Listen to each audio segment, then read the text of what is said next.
ഇങ്ങോട്ട് നമ്മുടെ ഒരു അവകാശം ഒരാൾ നിഷേധിച്ചു, എന്റെ ഒരു അവകാശം മറ്റൊരാൾ എനിക്ക് നിഷേധിച്ചു, അയാൾക്ക് അങ്ങോട്ട് കൊടുക്കുക. ഇൻഷാല്ലാ വിശദമായ ചർച്ചകൾ വരുന്നുണ്ട്, അപ്പൊ നമുക്ക് ഇനിയും പറയാം.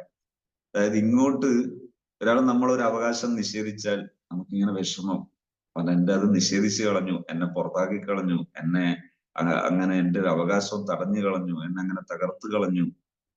അവർക്ക് അവരോടുള്ള പ്രയാസം ഇല്ലാതാക്കാനുള്ള വഴി എന്താ? അവൻ എന്തെങ്കിലും ഒന്ന് അങ്ങോട്ട് കൊടുക്കാൻ ചാൻസ് ഉണ്ടെങ്കിൽ കൊടുക്കുക. ഇങ്ങോട്ട് നമ്മളെ കുറ്റം പറയുമ്പോ അങ്ങോട്ട് അവന്റെ എന്തെങ്കിലും ഒരു നല്ല കാര്യം അവന്റെ പറയാൻ ചാൻസ് ഉണ്ടോ, അത് പറയാം. അപ്പൊ നമ്മുടെ മനസ്സിൽ നിന്ന് ആ ഒരു ഇതും കൂടെ മായ്ച്ചു കളയാനുള്ള ഒരു വഴിയാണ്. അത് വെറുതെ ഇട്ടാൽ അതിന് പിന്നെ ഇങ്ങനെ അങ്ങനെ അങ്ങനെ കത്തി കത്തി വരും, പിന്നെ അത് എടുത്ത് ഒഴിവാക്കാൻ പറ്റൂല. ആ വിത്ത് വൃക്ഷമായി പോകും. അതൊരു വിത്താണ്, വിത്തുള്ളത് നല്ല വളമുള്ള മണ്ണിലാണ് വിത്തുള്ളത്. ആ വിത്ത് ഇങ്ങനെ വൃക്ഷമായി വന്നാൽ പിന്നെ എടുത്ത് ഒഴിവാക്കാൻ പറ്റില്ല, കുടിയും.